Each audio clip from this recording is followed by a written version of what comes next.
Bonjour, bonsoir, et oui, ça fait vraiment 5 minutes que j'essaie de trouver la position parfaite pour vous faire croire que j'ai des muscles, mettre ma main derrière mon bras, qui rendrait mon bras beaucoup plus épais qu'il n'en a l'air, enfin qu'il l'est d'ailleurs, et vous faire croire que j'ai des muscles. En vérité, mon corps est exclusivement composé d'expresso très courts, sans sucre, et de désespoir.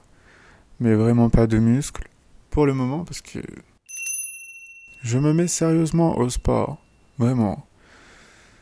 Pas tant dans un besoin d'esthétique ou quoique un petit peu, mais c'est surtout pour me sentir en bonne santé en fait. Le problème est qu'il est très difficile aujourd'hui quand tu es un homme, ou il est très dur d'être un homme, de trouver du contenu sport euh, qui n'est pas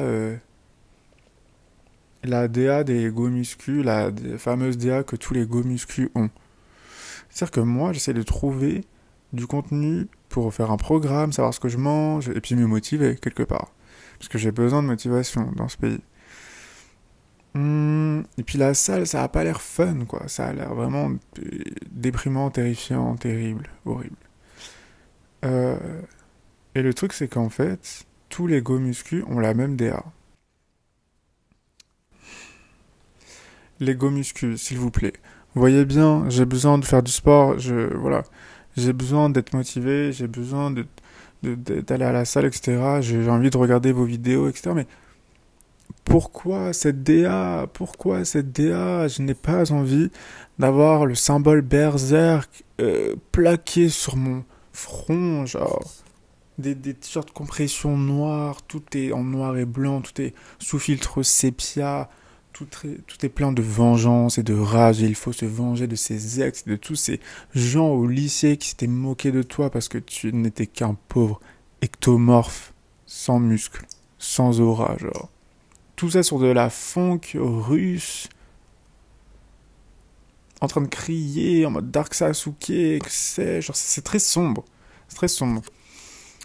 Et je comprends que ça puisse motiver ce truc de vengeance, de rage, de vraiment de testostérone, de faire appel à vraiment son l'homme tribal quoi. J'en avais déjà parlé, je comprends que ça soit motivant. Et oui, je l'avais déjà dit, en fait, ça me motive pas. Moi, j'ai besoin qu'on me dise que la salle, ça va être fun. J'ai besoin d'un truc optimiste, en fait. J'ai besoin d'un truc un peu fun, un peu pop, genre. Un peu de couleur, un peu de... Je sais pas, un peu de sourire, un peu de lumière. Voilà. Moi, j'ai besoin qu'on me dise la salle, ça va être trop fun. Et pas en mode... tu vas suer et crier et te venger. Genre... non. En fait, j'aimerais bien du contenu Go Muscu un peu kawaii. Il n'y a pas un mec comme ça, un coach, peu importe, qui fait des sessions en mode kawaii. Genre un mec arrive, genre tout est un peu coloré, il a un grand sourire, il est comme ça, il est en mode genre hi. Aujourd'hui c'est les bras et genre tout le monde sourit, c'est trop bien, il y a de la lumière, genre et voilà en fait. Et je comprends le délire en mode de chevalier solitaire, berserk et tout. À la limite, si vous aimez les mangas, prenez-en un autre en fait. Il y a plein d'autres mangas que Berserk. Et pas Vinland. À la limite, prenez Naruto, genre. Prenez Naruto. Regardez Naruto. Il est toujours très souriant. Bon bah voilà, parfois il est un peu schizophrène. Le mec a un démon dans son ventre, donc c'est normal. Mais dans l'idée, il est quand même assez optimiste. Et puis il est en mode le bien, la générosité, les pouvoirs de l'amitié, être un bon ninja, je rêve d'être un Hokage. Moi, honnêtement, si un coach pendant mes entraînements me dit sois un bon ninja, trouve en toi, au fond de ton cœur, la lumière pour être le prochain Hokage, honnêtement, ça va beaucoup plus me motiver en fait. Qu'un mec qui va me crier dessus en mode rappelle-toi des moqueries que t'as reçues. Bah, j'ai pas envie de m'en rappeler, à la limite, j'en parle à mon psy, mais j'ai pas de psy. Je... Non, en fait, moi je veux un coach, je veux des poids en forme de Hello Kitty en fait. D'accord. Je veux de la K-pop qui passe dans la salle Et je veux un coach qui est en mode, je sais pas, qui va comment dire, qui va être derrière moi, qui va me motiver, comme les fans de K-pop idol là, avec les petits néons, les petits bâtonnets là, de néons comme ça, qui va être comme ça. Moi j'ai besoin que mon coach fasse ça derrière moi, genre. Vous voyez ce que je veux dire? Qui me supporte comme ça et que tout soit très, un peu fun et un peu optimiste. Vous voyez? Mais bon, c'est pas très, comment dire, c'est pas l'idée qu'on se fait du sport, de la salle et de la musculation et du coup de ce truc très masculin, genre. C'est pas. Mais moi, honnêtement, ça me motiverait beaucoup plus. Bref, si vous avez des idées de. En plus, j'avais déjà demandé, mais il me faut un truc vraiment comme ça. Je veux vraiment un truc ça, genre.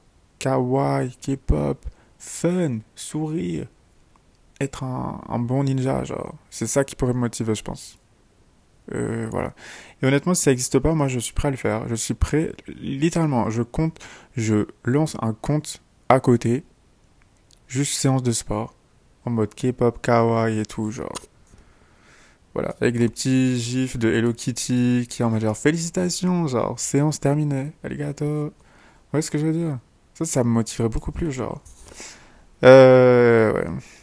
Donc c'est très dur. J'en avais déjà parlé parce que j'avais déjà tenté de faire du sport et je m'étais arrêté. Et puis là, je reprends. En vrai, je suis sur une bonne lancée, je pense. Donc c'est un grand pas que pour moi, honnêtement, même pas pour l'humanité. Donc oui. Hmm. Mais bref, voilà. En gros, c'est ça ma vie. Honnêtement, il se passe pas grand-chose. Je...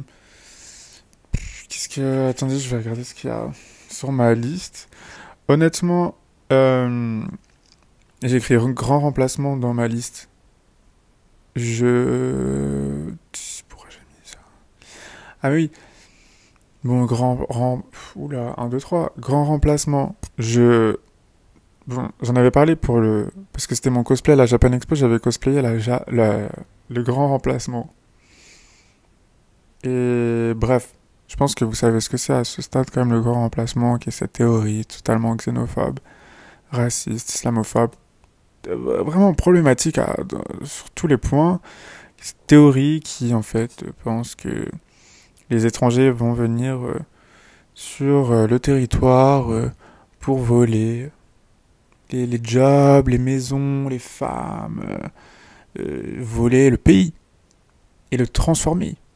Et peut-être que dans 50 ans, tu rentreras dans un supermarché et il y aura que du halal partout, genre l'enfer, le grand remplacement.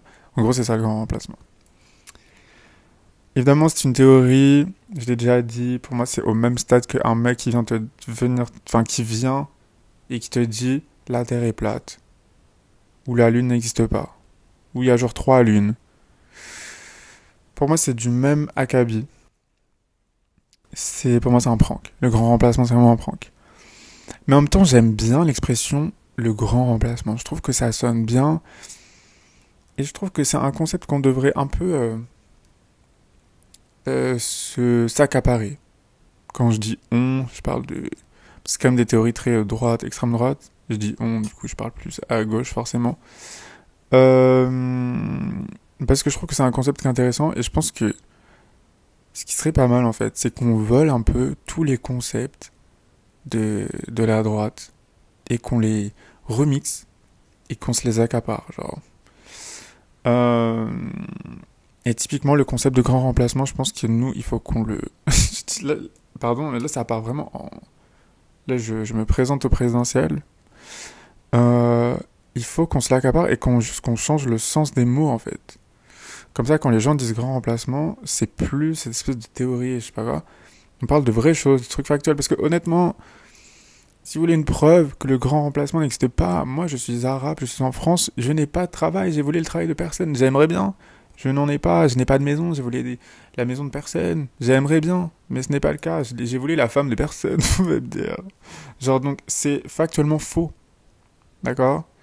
Genre tu rentres dans un supermarché, il y a encore beaucoup plus de bouteilles de vin et de saucissons et de canettes vaudis, genre, que de viande halal, genre. Ça me paraît... Bref. Par contre, qui vole les jobs qui vraiment s'insère comme ça dans nos vies, sans qu'on le veuille, vraiment.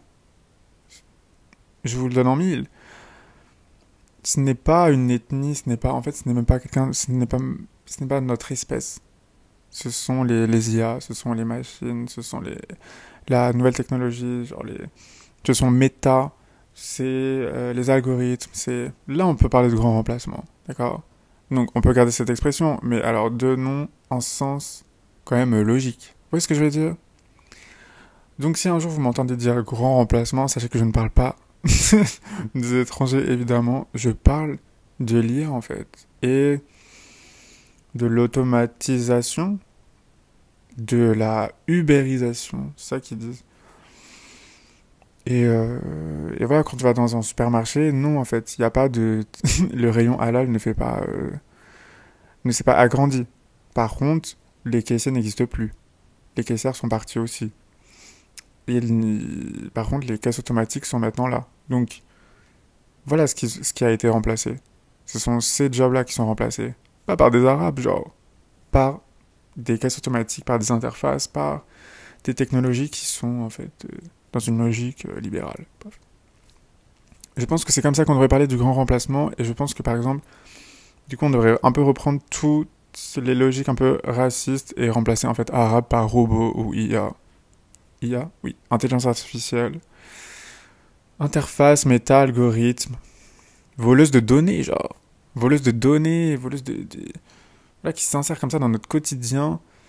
Il y a là, je lis actuellement un livre de Alain Damasio, qui est un auteur français de science-fiction très connu, qui a écrit La Horde du Contrevent, qui est vraiment un livre, je pense que c'est un best-seller quand même, qui a écrit un livre qui s'appelle La Vallée du Silicium, qui est un recueil d'écrits concernant la Silicon Valley, et donc tous les sujets de nouvelles technologies, algorithmes, méta, comment les interfaces s'invitent dans notre quotidien, et en fait comment d'aider juste une poignée de personnes à la Silicon Valley décide de comment on interagit entre nous, quel impact ça a sur notre corps, notre cerveau, culturellement, et c'est terrifiant. C'est vraiment terrifiant. Il en parle très bien, c'est un livre que je n'ai pas du tout fini, mais si le sujet vous intéresse, bien. Donc je vous conseille, honnêtement. Mais il a dit cette phrase, je crois que, en fait, je sais plus si c'est lui ou c'est une citation, bref. Il a dit euh, ce n'est pas nous qui possédons un iPhone, c'est l'iPhone qui nous possède. Et je suis en mode gamberge. C'est une phrase un peu genre cheesy, genre. Mais finalement, je pense que ça résume un peu tout ce que je pense, et ça résume bien aussi le livre. C'est comme une vérité qui a l'air un peu bateau, comme ça, dite comme ça, mais qui est en fait juste. Qui est juste quand même terrifiante, et qui est quand même très vraie. Donc voilà. Donc merci de dire le grand remplacement, voilà. Quand je dis ça, c'est vraiment... Enfin, il faut vraiment le dire pour les... Laissez les Arabes tranquilles, en fait. Pitié. Pitié, ça. Je sais pas, au lieu de dire, ouais, les Arabes, c'est tous des voleurs. Non, il faut dire, les méta, c'est tous des voleurs, en fait. Les algorithmes, c'est tous des voleuses. Vous voyez ce que je veux dire? En fait, il faut vraiment faut se concentrer sur le vrai ennemi, en fait. Parler de choses vraies, genre. Vraiment, ouais. Euh, je pense que c'est mieux de remixer et d'avoir notre définition plutôt qu'essayer de cancel, de supprimer un terme, une expression, un truc, genre. Vous voyez, je pense. C'est un peu ma stratégie, je crois. Pour le moment. Ouais. D'ailleurs, j'ai vu que je crois qu'il y avait une nouvelle... l'intelligence artificielle de Twitter, genre Grok. D'ailleurs, j'ai jamais compris pourquoi elle s'appelait Grok. Qui a maintenant un visage. Genre maintenant, c'est une personne. Et qui apparemment a été inspirée par le personnage de Misa. Misa. De Death Note. Donc forcément une femme blonde. Je suis en mode...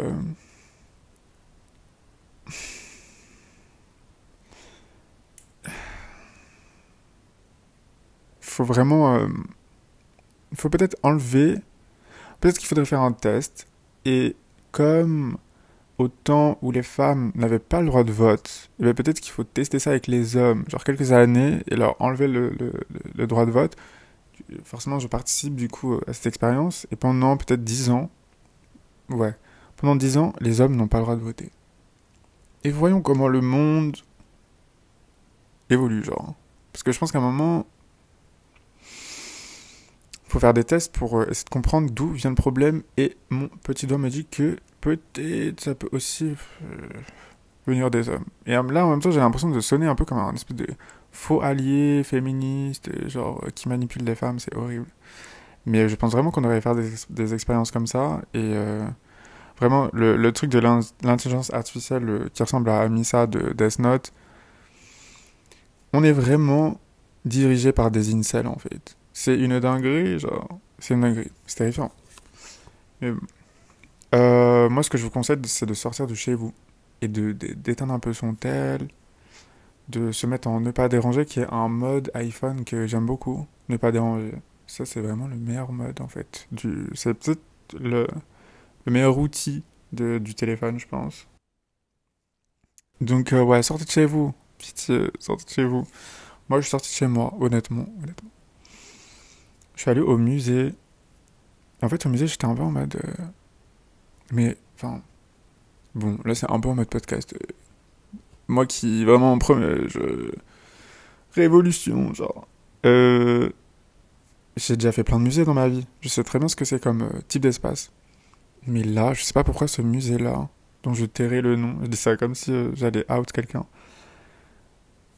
J'ai ressenti un truc un peu. Je me suis dit, c'est vraiment un espace de simulation fasciste. Laissez-moi, s'il vous plaît. C'est dingue à quel point dans cet espace tu ne peux rien faire. Tu ne peux rien faire, c'est tellement réglementé. Tu ne peux t'asseoir nulle part. Tu ne peux rien toucher. Tu dois pas faire trop de bruit. Il y a un chemin que tu dois suivre. Euh, L'entrée est payante. Euh, Tu dois respecter un certain rythme, même si c'est pas tant imposé. Il y a un truc où tu respectes un espèce de rythme comme ça, de chemin, de balade. Genre, ce serait un peu bizarre de rentrer dans un musée et de faire le tour d'une exposition en courant et repartir en fait. Il y a une espèce de truc où ça rejoint aussi l'envie d'avoir un statut social et d'être cette personne qui fait des expositions et qui comprend et que du coup qui s'arrête un peu devant les œuvres. Bref. Et tout est très blanc, tout est très cubique, tout est très fasciste quelque part. Et en fait, je faisais cette expo qui était en vrai, qui était bien. Et je, je voyais un peu, à chaque fois, je passais devant des œuvres et je voyais des trucs en mode ne pas toucher, ne pas toucher. Et puis devant les tableaux, t'as le petit trait comme ça que tu peux pas dépasser. Puis ensuite, t'as des flèches pour te dire d'aller là, genre. J'étais un peu en mode. Je pense que bientôt,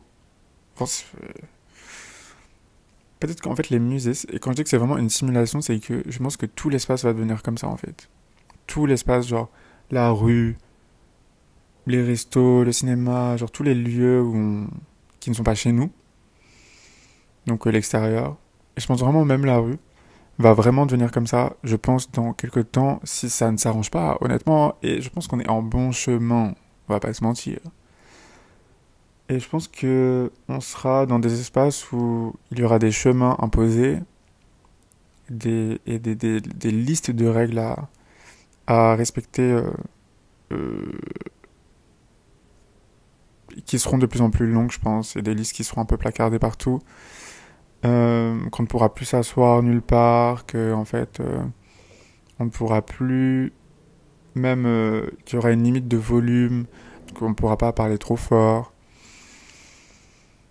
Et en fait, je pense que tout notre espace va devenir un peu à la manière d'un espace muséal, comme ça, très réglementé et très totalitaire.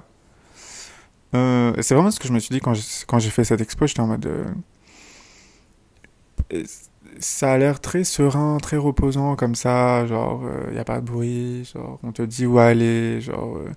en fait, c'est à force vraiment de vouloir être en sécurité, de se protéger, qu'en fait, on avance vers un quelque chose de très dictatorial. Hmm. Ouais. Et je trouve ça un peu terrifiant. Mais en même temps, je pense que c'est dans mon temps. Je pense qu'on a le temps. Puis en vrai, on peut l'éviter. Donc oui, je me suis dit ça quand j'ai fait cette expo. C'était quand? C'était il y a genre une semaine. Ouais, 5 6 jours. Et aujourd'hui, totalement, totalement l'inverse. Je suis allé faire mes courses. Et en fait, bon, il faut que je marche un peu. Et du coup, j'ai marché. Et pendant genre 30 minutes, je passe dans des chemins, au bord de la route. Et puis ensuite, t'arrives dans une zone industrielle. Et puis là, t'as le grand hypermarché. Mais genre, avant, du coup, t'as de ponts. Il y a juste des voitures garées. Et puis genre, voilà. Et puis à un moment, il y avait un champ. Et c'était pas tant un champ en mode où il y a des trucs. C'était juste genre un petit terrain, un petit espace vert, genre.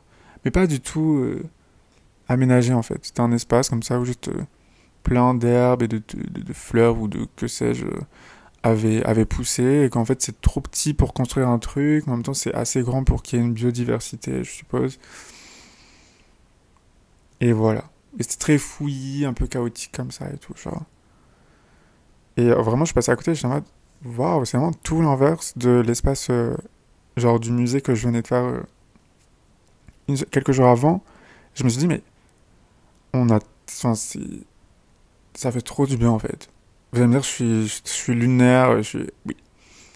Mais justement, ça fait trop du bien de voir des espaces comme ça. Juste totalement naturels, sans règles, pas monétisés. Et même pas. Quand je dis sans règles, c'est genre vraiment sans horaire, sans chemin. Il n'y avait pas d'entrée ou de. Même de chemin de pierre ou de trucs ou d'indices qui pourraient te dire qu'en fait c'est par là que tu passes. Non, c'est juste un champ comme ça, un chaos, un espace totalement dans l'idée inutile dans le système capitaliste. Et même culturel, quoi. C'est juste un espace naturel où il n'y a rien, quoi, en fait. Qui est même pas beau, c'était même pas beau, honnêtement, c'était même pas beau, genre, c'était juste, c'était là. Et ouais, je me dis, ça fait du bien, en fait, d'avoir des espaces totalement inutiles. Et je pense que, honnêtement, si j'étais président, ouais, il faut avoir de l'ambition, j'imposerais des espaces comme ça. Des espaces inutiles, même pas beaux. Mais je vous parle pas d'espace vert. Je parle pas d'un parc, genre, je parle pas d'un jardin du Luxembourg à Paris, jardin de Versailles, ou du parc de Montsouris, ou des débuts de Chaumont, ou du parc de que sais-je. Parce que les parcs, même les parcs, sont des lieux avec une fonction, des horaires, des chemins qui sont tracés, des activités, une fonction, genre, parfois il faut payer des trucs, je suppose, je sais pas. Je parle pas de ça en fait. Je parle vraiment d'espace sauvage en fait. De vraiment infuser des espaces sauvages, dans nos espaces totalement qui deviennent totalement dictatoriaux, genre. Euh, en fait, c'est nos espaces qui en fait sont l'illustration de ce qui se passe dans dans nos politiques, quoi. Désolé, c'est un podcast très voilà. Le prochain podcast, je parlerai de Secret Story, je pense. Mais ouais, je sais pas, je me suis dit ça et je sais pas, ça m'a fait du bien de voir cet espace-là. Et puis aussi, quand je dis vraiment un espace pas monétisé, c'est une espèce de. Comme ça, d'habitude, qu'on est en train de prendre, qui est horrible. Et j'en avais déjà parlé quand j'avais parlé des cafés à Paris, de genre. Des restrictions, en fait, il faut consommer pour rester quelque part. Et puis maintenant, le temps est compté, donc tu peux pas rester plus d'1 heure. Et puis il y a des choses que tu peux pas faire. Tu peux pas sortir ton ordinateur, tu peux pas parler trop fort. Faut pas rigoler trop fort. Genre, il y a un espèce de secou. C'est vraiment le règne du silence et c'est vraiment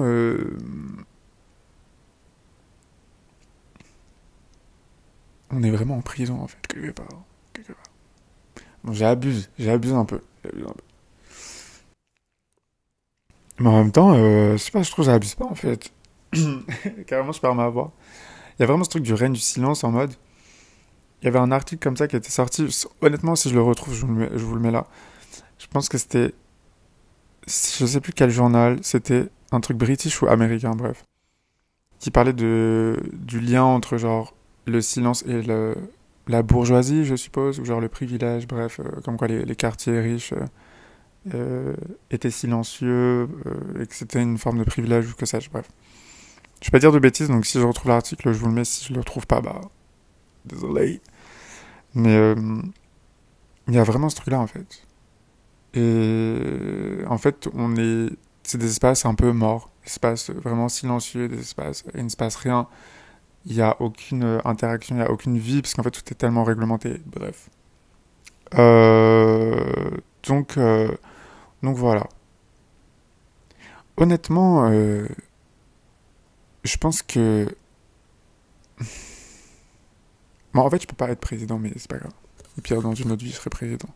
Après, tout est possible, hein. Là, j'ai encore le temps, mais... Je sais pas. Bref. Mais du coup, ça me fait penser que... euh, sur Twitter, là, je pense que c'était ce matin ou hier, bref. Il y a une vidéo qui est en train de tourner d'une meuf qui est en train de défendre un SDF parce qu'il y a un mec qui a fait un prank, TikTok, que sais-je. Et c'est un peu le prank, sûrement que c'est un peu connu, je pense, de genre faire tomber enfin de poser un billet de 50 euros, genre, ou peu importe, et de le ramasser à côté d'une personne et d'être en mode, c'est à vous. Et du coup, de comme ça, tester l'honnêteté de la personne, genre. Souvent, il y a plein de gens qui sont en mode, ouais, ouais, c'est à moi, ouais, ouais. Et en fait, toi, t'es en mode, bah non, on a vu dans la vidéo que c'est pas à toi, en fait. Cette personne est vraiment malhonnête, genre. Sauf que là, en fait, il fait l'expérience avec un SDF.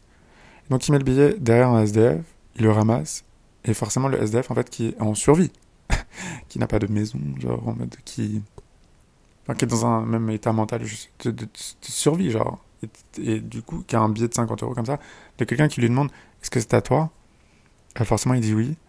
Puis en fait, on comprend que c'est un prank, et puis il y a une meuf à côté qui est en fait totalement scandalisée, qui est en mode mais gros, tu fais un prank sur un SDF, genre what? What? Genre what? T'es là en train de le narguer avec un billet, genre pour du contenu, genre. Heureusement que cette femme est là, d'ailleurs elle est entourée de plein de gens qui ne disent rien. Je crois que c'était deux gars, mais bref, après je. C'est. Bref. Euh, Et ma conclusion, c'est ça. C'est que le mec. Déjà, j'ai deux conclusions. C'est que. Déjà, premièrement, les pranks, normalement, c'est interdit. Ça devrait devenir illégal. Genre, ça y est, c'est fini. C'était bien, je pense en 2015-2016. Stop. Stop. Moi, honnêtement, je suis vraiment un ancien. C'est-à-dire, moi, mon idée de prank, elle est restée vraiment à l'époque de Rémi Gaillard, genre, qui faisait des courses Mario Kart, genre, sur l'autoroute, genre. Moi, les pranks, je me suis arrêté là, en fait. Je pense que maintenant, je pense que ça devrait être vraiment interdit, genre. Ça devrait vraiment être interdit, ne serait-ce que par vraiment la banalité de filmer des gens dans la street sans demander aucune autorisation. Bref. Et je pense que le deuxième truc qui devrait être interdit en vrai de vrai, et je trouve que c'est une dinguerie.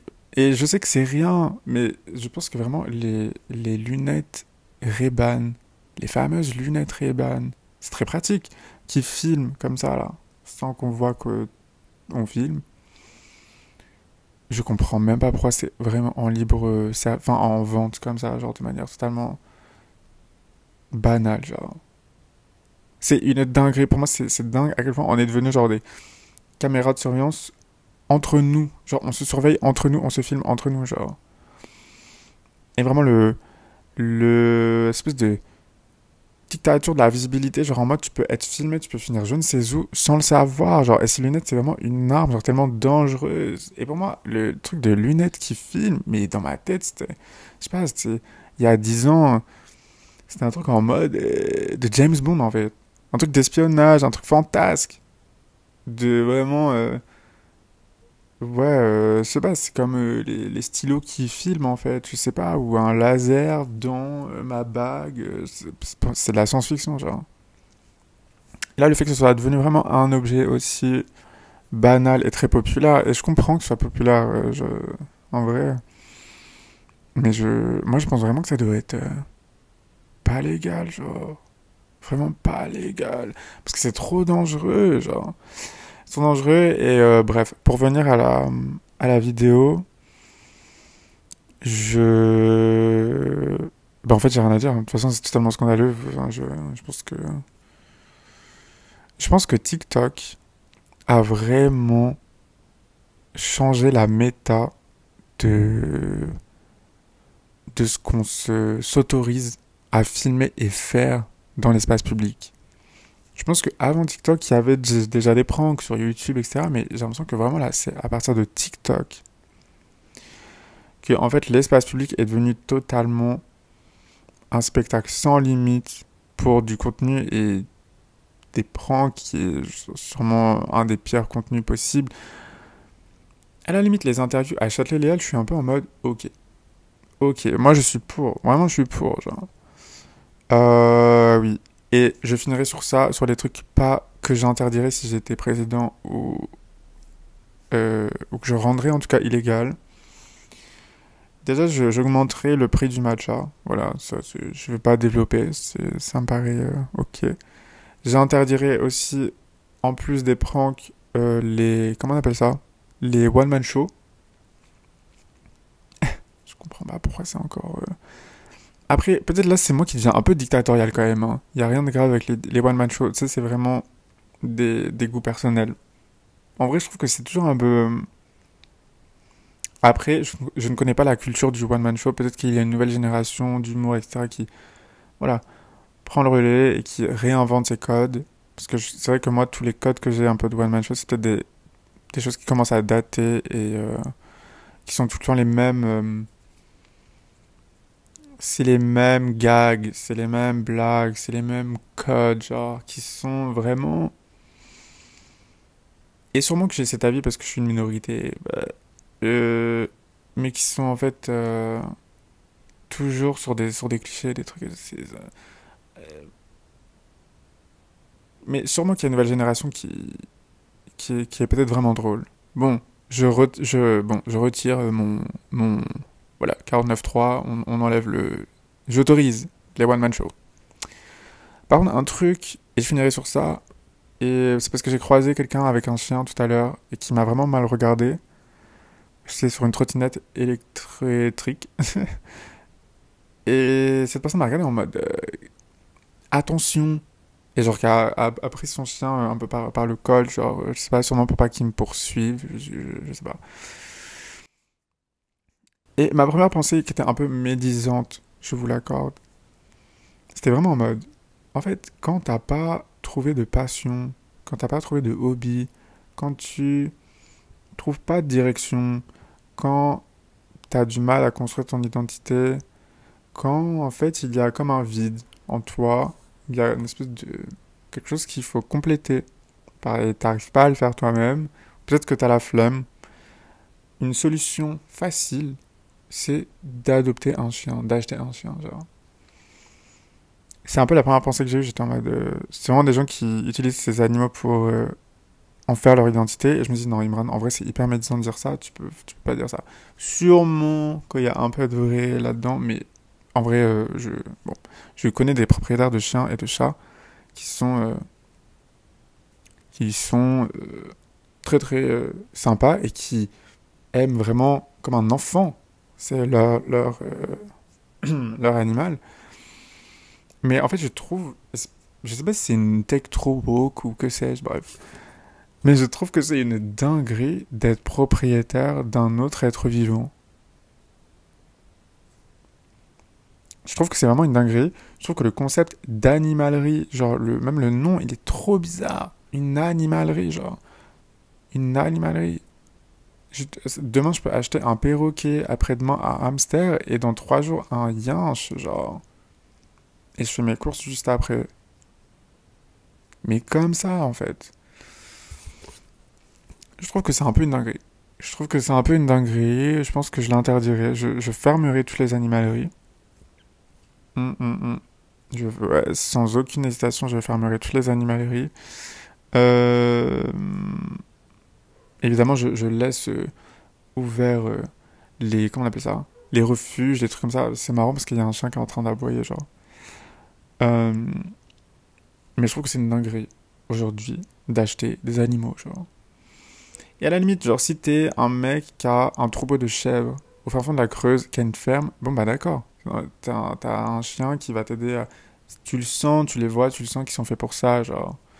Même eux, ça leur donne, je suppose, pas une fonction en fait, mais genre une activité, une passion. Ils connectent avec d'autres animaux, ils se sentent utiles, et puis je suppose que c'est hyper agréable pour eux, je sais pas. Plutôt ça, voilà, d'être vraiment, je veux dire, il faut qu'ils aient un travail. C'est pas ça, c'est juste, tu le sens qu'ils sont des animaux aussi qui sont faits pour ça. Plutôt que d'être un Shiba coincé dans un pop-up store, genre, et dans un 25 mètres carrés à Paris, genre. Importé je ne sais quel pays d'Asie, avec un petit foulard Prada autour du cou, genre, je suis en mode. Puis même pour les personnes qui, je sais pas, si t'as perdu la vue, t'es aveugle, bon bah c'est très bien que t'aies un chien guide. Vraiment, moi je trouve ça super. Euh, mais j'ai quand même du mal, je crois, avec le fait de, d'être propriétaire, en fait, d'un autre être vivant. Acheter des plantes, genre. Acheter des plantes. En même temps, je dis ça, j'ai vraiment envie d'avoir un chat, mais que j'adopterai. Un chat abandonné, dans la street, que sais-je. Et voilà. En fait, je crois que j'ai eu plusieurs embrouilles avec des propriétaires de chiens. Donc peut-être que je suis pas tant objectif. Euh, Mais je pense que c'était des gens qui étaient foncièrement avec ou sans le chien, pas très sympas.